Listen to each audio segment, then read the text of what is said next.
It's the African, Caribbean, and Pacific countries. It had been a long history between the regions, and out of that came this transitional support agreement, where the European Union agreed to provide funding for those countries which were exiting from sugar, to allow those countries to, plan the transition and move from sugar cane and sugar production into other forms of agricultural activity. And it is in that context that the European Union reached an agreement with the government of Trinidad and Tobago. And, let me use the word budget support. But before I talk about that, so having talked about Caroni and the Caroni workers, one of the misunderstandings I've seen in the newspaper in this discussion is the misunderstanding that this somehow involves former Caroni workers, and it does not. It does not. There is one issue remaining for former Caroni workers, and that is the issue of the 2-acre lands and the residential lot. There's a small issue involving maybe 160 former workers, and that is the refund of payments they made towards their land. There was a time when the workers had to pay for the residential lots, and the last administration decided that these lots are going to be free. So there's one particular group awaiting a refund of their payment. So this EU matter and this matter raised by the cane farmers does not involve Caroni 1975 limited workers. This involves cane farmers who number about 3,241. The transitionary money that the EU decided to give to the African, Caribbean, and Pacific countries who are moving away decided that this is unsustainable. We cannot do this, and they're moving out. It came with conditions. It came with a series of conditions. Detail the conditions, because I think that has a major influence on why they have not yet received that money. So would you please mention the conditionalities? The main things about it is that the agreement is between the EU and the government of Trinidad and Tobago. So it's not with particular groups in Trinidad and Tobago. That's the first thing. The second thing is that these payments are to be made in tranches, and the release of each tranche by the European Union to the government of Trinidad and Tobago the release is based on certain conditions established in the agreement. So the EU must first determine that Trinidad and Tobago has met those conditions. And these conditions are not specific to particular groups. For example, it does not point to former Caroni Limited workers. It does not point to pension arrangements or land development. It points to particular targets where we must demonstrate as a country that we have increased agricultural production post sugarcane. We have put a set number of acres of land under cultivation and a series of conditions, but these conditions relate to Trinidad and Tobago's shift from sugarcane cultivation into other forms of agricultural production. And it is on that basis, and what the EU agreement talks about is budget support. So this money goes into the consolidated fund. It is meant to replace monies that the government is spending on agriculture in Trinidad, in particular related to the transition of the former Caroni workers or whoever else has been affected by the changes made in the industry, in fact, the closure of the industry. So I'll tell you this, while at first in 2002, the government at the time prepared for a smaller sugar industry, private farmers supplying to Eugene St. Martin and producing about 90,000 tons of sugar. There were issues relating to sugarcane supply and quality. The same things that besieged Caroni Limited affected SMCL very quickly. And the government took a decision to exit SMCL and to stop SMCL. Now that gave rise to the issues facing the cane farmers, because as I said before, sugarcane cultivation by private farmers was going to continue. And this is now in 2007, the very first time that we're talking about stopping sugarcane cultivation in Trinidad. In other words, if you don't have a miller you don't have an industry. Of course, you're free, as some have done. We've had a few small operators who have used local sugar cane to produce sugar, and we had Angostura going into the distillation of using green cane to produce the 10 cane rum. So we had that on a very small scale. But in 2007, there would be no miller to take the private cane farmers' cane. And one of the things that is missing in this discussion is an $82 million payment made after 2007. In 2007, Cabinet agreed to pay cane farmers $82 million based on a particular formula. That is, that they were supplying canes for the 2 years prior, and a series of conditions, and a price per ton of cane of $107. So cane farmers have already received 82 million of taxpayers' money as part of their exit, not because of the EU or anything else, but because of the closure of the sole miller in Trinidad and Tobago. Right. And that rested there.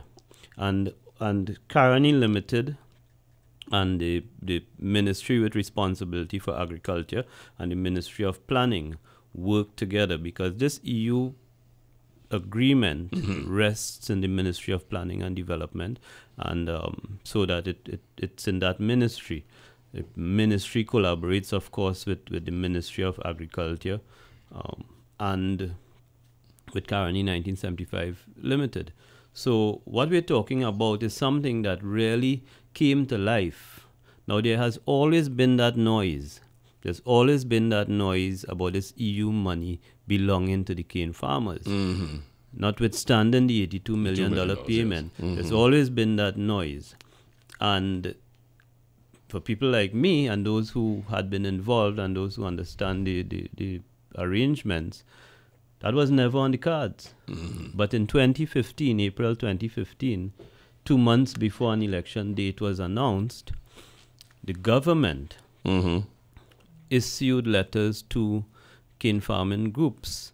And of course, the cane farmers are as fragmented as everybody else who is involved in agriculture. So when I was in Caroni, I was dealing with 4 or 5 cane farmers association. There was a time when we had one cane farmers association, TICFA, and TICFA broke up into, so we have several groups now. I believe we have 5 groups now.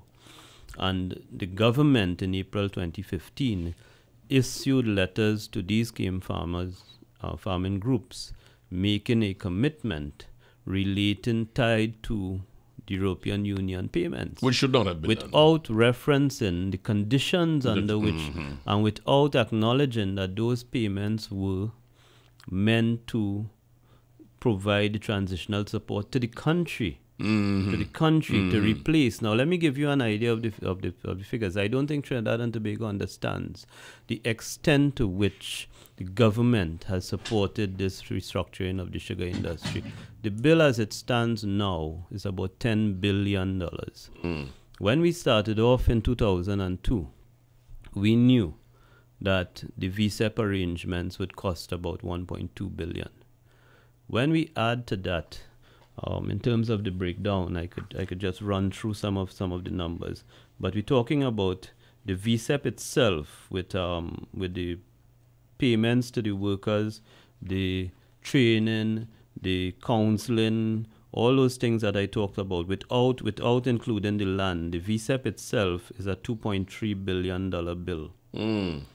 The land development, as it is today, the land development for the 2-acre and residential lots, that has gone past $5 billion.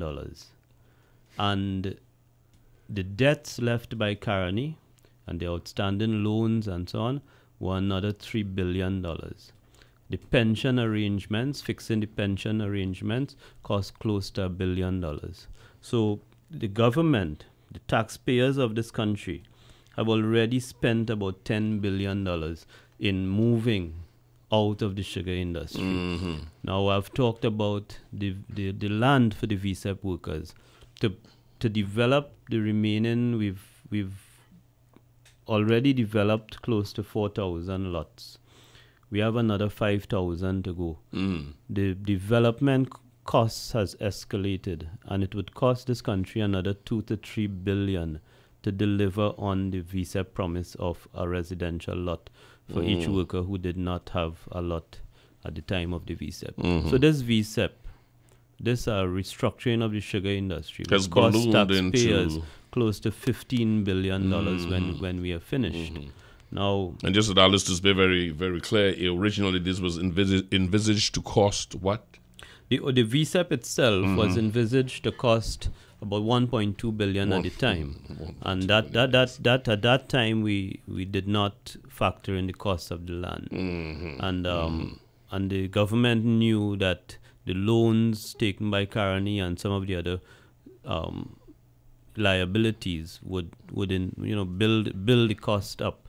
But the fact is that the taxpayers of this country, and as Minister of Agriculture, I have to deal with it on a daily basis.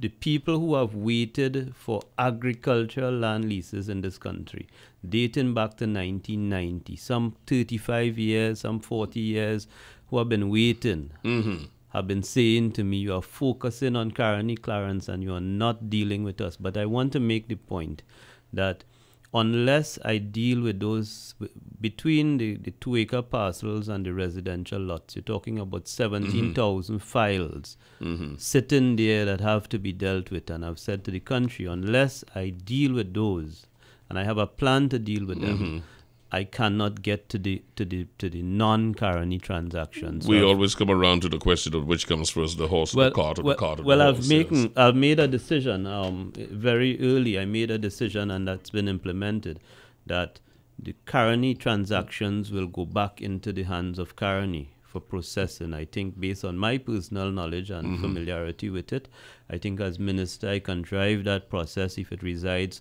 not at the Commissioner of State Lands, mixing up with all the other land transactions in the country. If I put it back to Caroni as I've done, and I manage it personally and move it along, I've given a commitment that the 7,246 parcels will be dealt with by the end of 2016.